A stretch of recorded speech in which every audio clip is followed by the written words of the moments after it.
principio de la protoboard se colocó un cable positivo y un cable negativo para conectar a la pila de 9 voltios. Se utilizó cables puente para conectar las resistencias en serie. Se conectó un extremo de la resistencia de 100 ohmios al lado positivo. Luego se colocó la resistencia de 120 ohmios. Se utilizó cables puente para conectar las resistencias en serie. Se conectó al lado negativo de la resistencia de 120 ohmios al lado negativo de la protoboard.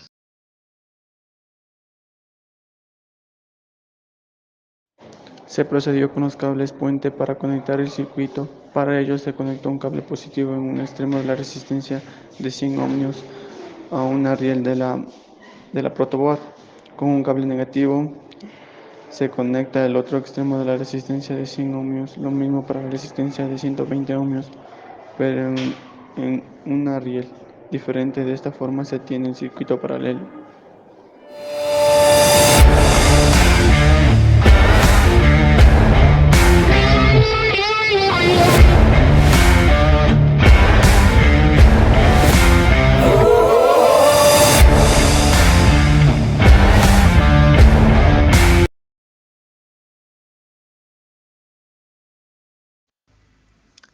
Al principio de la protoboard se colocó un cable positivo y un cable negativo para conectar a la pila de 9 voltios.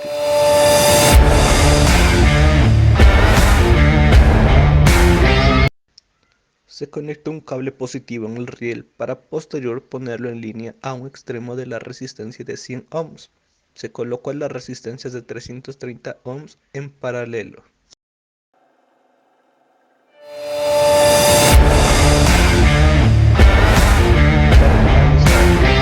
Se colocó la resistencia de 120 ohms, de tal manera que cierra el circuito, conectando al lado negativo de la protoboard. De esta forma se armó el circuito mixto.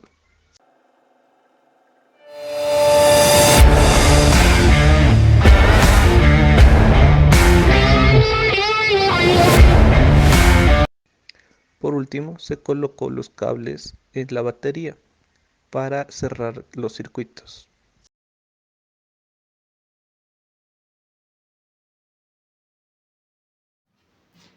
En conclusión, se pudo evidenciar que los tipos de circuitos se clasifican según su función y configuración. A estas categorías se les incluye los tipos de circuito en serie, paralelos y mixtos. Cada uno de estos tipos de circuitos tiene características distintivas que afectan su voltaje, su corriente y su resistencia.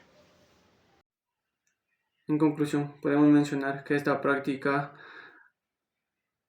ha mejorado nuestra comprensión en los principios electrónicos, sino que también ha destacado la importancia de seguir procesos meticulosos para la construcción de los circuitos. Destacamos la importancia de utilizar la protoboard como una herramienta práctica para prototipar circuitos de manera provisional, permitiéndonos realizar conexiones y ajustes fácilmente con las resistencias y los cables.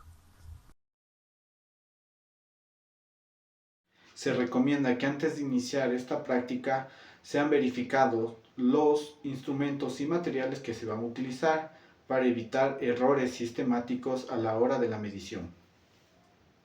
Se recomienda de que antes de conectar los cables a la batería, verifiquemos todas las conexiones de los cables y verificar si el circuito en sí está cerrado para que no haya cortos en la protoboard.